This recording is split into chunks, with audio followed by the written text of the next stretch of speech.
सगळं ज्यांना वाटतंय की अधिक बिलं आलेली आहेत त्या सगळ्यांनी पहिल्यांदा बिलं भरू नका. बिलं तुम्ही भरली नाही तर 50% तुम्हाला सूट त्या ठिकाणी मिळेल. बघा, हे नंतर लवाद जो आहे तो अदालत कोर्टामध्ये जातो. जेव्हा अदालत कोर्टामध्ये गेला की साहेब माझ्याकडे 10 रुपये भरायचे ते मी भरतो, कोर्ट ऑर्डर करतं 10 रुपये भरा, झालं, संपलं. सोपा मार्ग आहे. पण कोणी बिल भरू नये माझं म्हणणं आहे. याबाबत मुख्यमंत्र्यांनी काहीतरी ठोस भूमिका घ्यावी असं वाटत नाही? मला एक गोष्ट माहिती आहे की MSEBच्या अधिकाऱ्यांची बैठक झाली. त्या MSEBच्या अधिकाऱ्यांच्या बैठकीमध्ये 50% सूट द्यायचा हा निर्णय झाला. माझं उद्धव ठाकरे यांना असताना म्हणणं आहे की ही नोट तुमच्याकडे आली की नाही, आणि आली असेल तर कुठल्या मंत्र्याने थांबवलेली आहे त्याचा खुलासा लोकांना करा. थँक्यू. सगळ्याच ग्रॅज्युएट कॉन्स्टिट्युन्सी लढवायचं ठरवलं.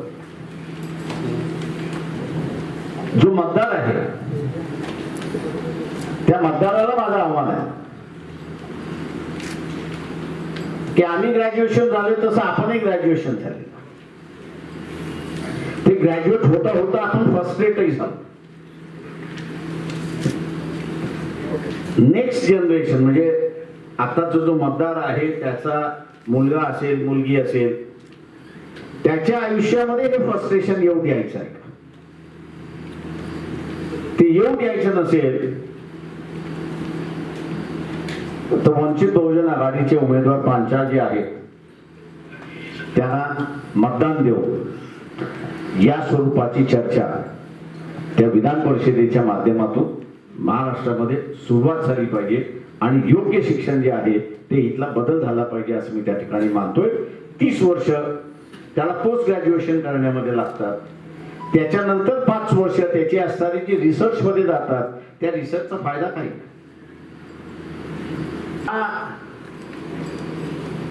28,000 झालेल्या रिसर्च वर्क, PhD वर्क याचा देशाला, सामान्य माणसाला आणि विद्यार्थ्याला त्याचा फायदा किती? तो अनप्रोडक्टिव्ह एज मध्ये तो रिसर्च करतोय आणि म्हणून त्याची असणारी जिज्ञासा जी आहे ती शिकण्याची नाही तर डिग्री मिळाली, PhD मिळाली तर 4-5 इन्क्रीमेंट मला सिक्युअर्ड आहे आणि माझं आयुष्य सिक्युअर्ड होतं. असे जी एक मेंटॅलिटी आलेली आहे ती मेंटॅलिटी आता शिक्षण क्षेत्रामधनं संपवली पाहिजे.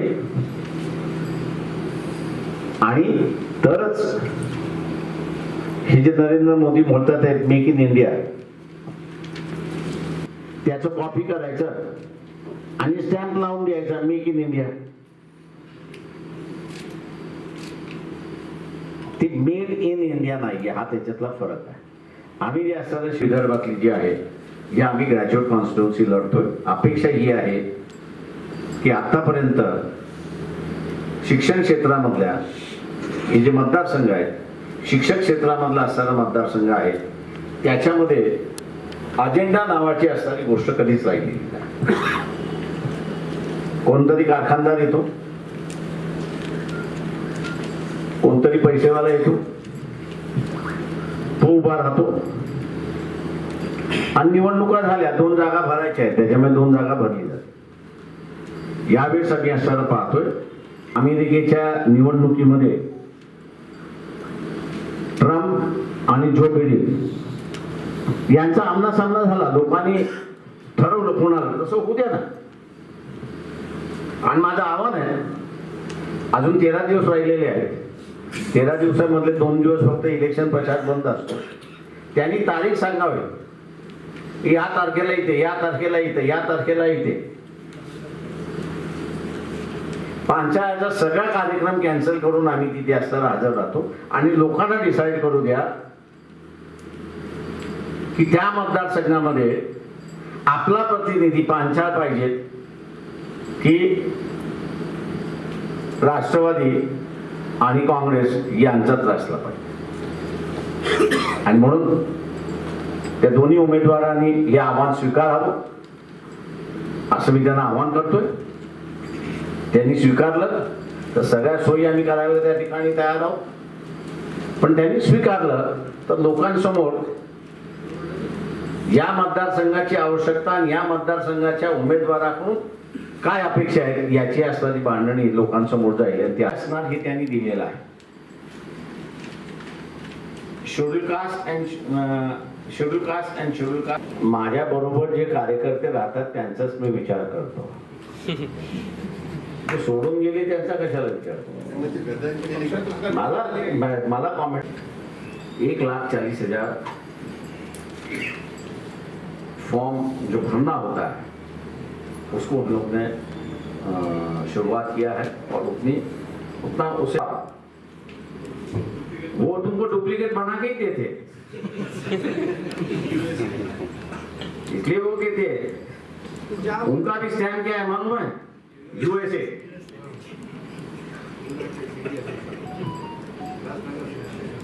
उल्हासनगर सिंधी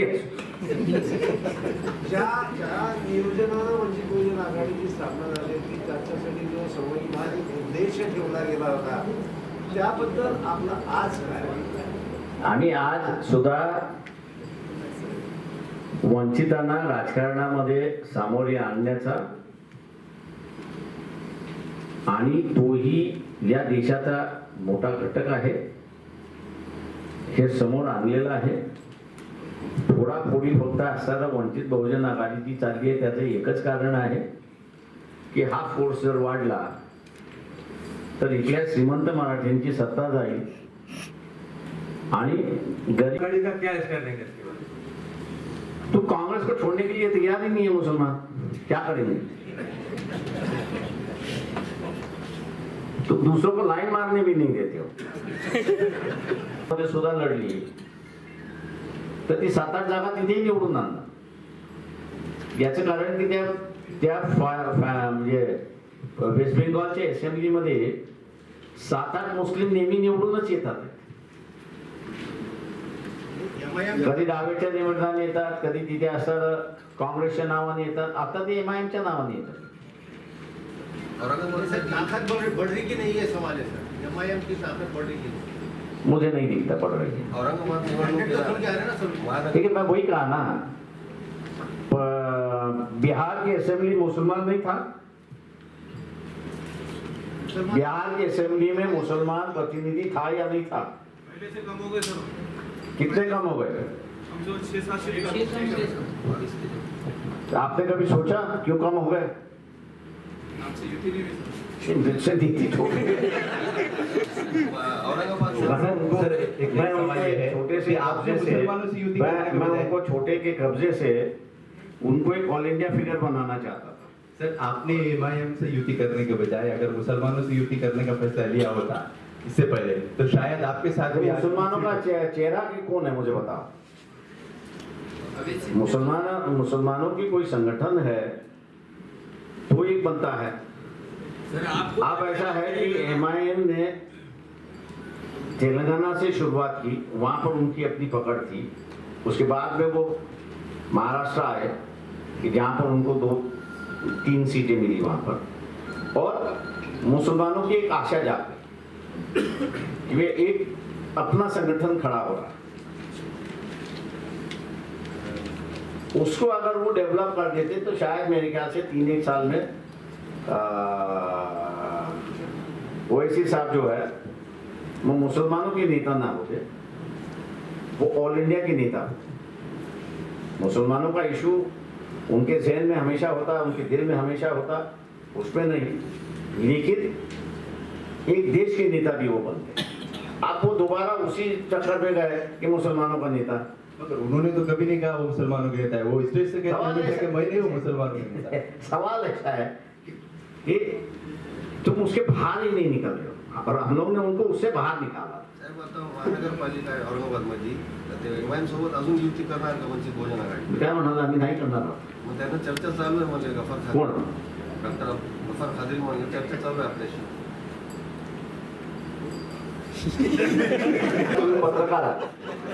तुम्ही पत्रकार आहात.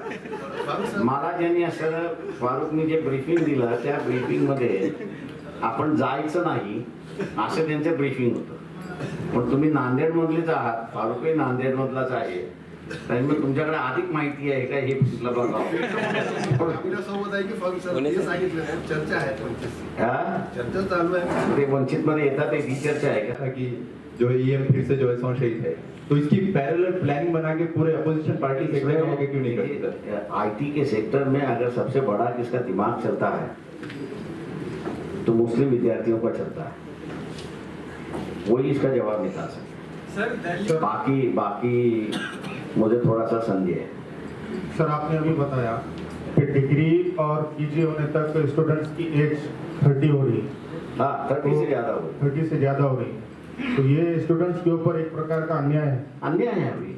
और आप चाहे तो ये पॉलिसीज चेंज करवा सकते हम हो. लोग देखिए उसकी विधानसभा में हम लोग गए, विधान परिषद में हम लोग गए, तो हम लोग वही कह रहे कि भैया 10वीं और 12वीं का क्या मतलब है, आज के मुताबिक कोई मतलब नहीं है. 10वीं अगर उसकी क्लियर हो गई, शायद उसको इंजीनियरिंग में जाना है जाने दो, उसको मेडिकल में जाना है उसको जाने दो, उसको डिजाइनिंग में जाना है जाने दो, 2 साल के लिए उसको रखो. और उसमें उसके बाद उसके जो स्पेशलाइजेशन है वो स्पेशलाइजेशन वो करेगा, 3 साल में डिग्री लेके बाहर निकलेगा वहां से. 30 साल के क्यों रहे, 24 साल के अंदर तो डिग्री लेके बाहर निकलना चाहिए. बोला हम लोग तो 22 साल में डिग्री लेके बाहर निकले, अब इनको जो है वो 30 साल तक रोकना है. तो आपका क्या ख्याल है, पॉलिसीज चेंज होने चाहिए? पॉलिसी चेंज होनी चाहिए, उसकी चर्चा होनी चाहिए, और वो विधान परिषद से चर्चा होगी. इसलिए मैंने कहा कि कांग्रेस के उम्मीदवार, राष्ट्रवादी के उम्मीदवार है, बीजेपी के उम्मीदवार है, पांचाल के साथ में आके वो गुफ्तगू करे लोगों के सामने. बिहारच्या निवडणुका झाल्या त्यामध्ये जब तक मुसलमान अपना दोस्त नहीं पहचानता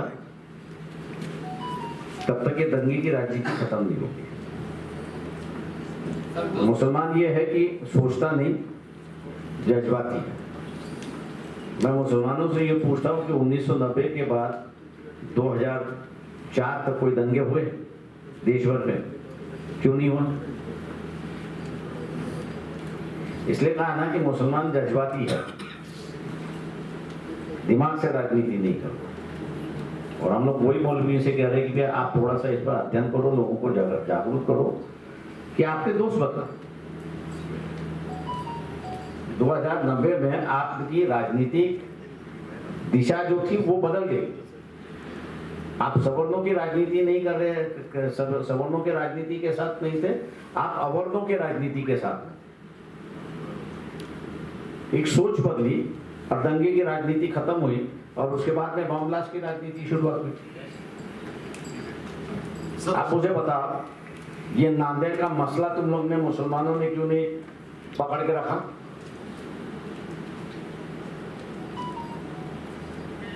तुम क्यों ये उम्मीद करते हो कि दूसरे पकड़े? सर उसको कुछ हद तक पकड़ेंगे. ये मैटर को लीगल बता के दबाते यहाँ तक दबा के उसको बात अरे तुम ये छोड़ दो, न्याय प्रविष्ट है क्या कि न्याय प्रवेश है, तुम उसको उठाने के लिए तैयार नहीं है, डरते हो, पूरा डरते हो तुम लोग. मैं तो हूँ. प्लेटफॉर्म मिले तो मुसलमान आगे बढ़ सकते हैं. प्लेटफॉर्म अब तुम पकड़ने के लिए कोई प्लेटफॉर्म तैयार नहीं है. सर एमआईएम ने तो पकड़ी थी, लेकिन आपने छोड़ दिया ऐसा आरोप लगा. अच्छा लगने दो ना, 100 सीटें मुसलमानों को 288 में देकर बीजेपी को ले आना, ये राजनीति मैंने कभी सीखी नहीं है. सर बाद में उन्होंने कहा था कि 100 सीटें तो हमने मांगी थी, लेकिन 100 पे फाइल नहीं थे, हम 30 पे भी सहमत हो सकते थे. अच्छा. लेकिन आपकी तरफ लेकिन आपको बताओ, मुझे 30 सीटों का आंकड़ा आपके दिमाग में सुनने को आया? किसने कहा? किसने कहा? गफार कादरी ने कहा आपको कि 30 सीटों का था, बराबर है. और इम्तियाज जलील अध्यक्ष क्या कह रहे थे? सर लेकिन आपकी तरफ से भी 8 सीट के ऊपर से कोई दिल बड़ा नहीं कर रहा है, ऐसा क्यों? हमारे यहाँ से 40 सीटों का ऑफर था. आप जाके गफार कादरी से पूछे कि 40 सीटों का ऑफर था या नहीं. बात कर रहा. मजलिस से आपका इत्तेहाद होगा, युति होगी. हाँ फ्यूचर में मजलिस से युति होगी आपकी?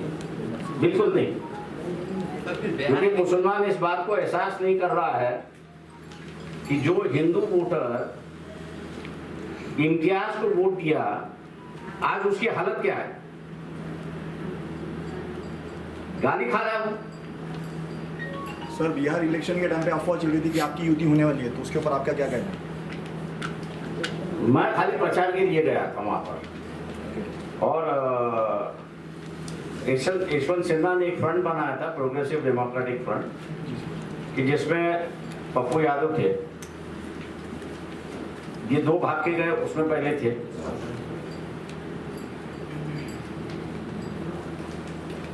उसमें एमआईएम की कोई चर्चा नहीं थी जहां तक मैं जानता हूं।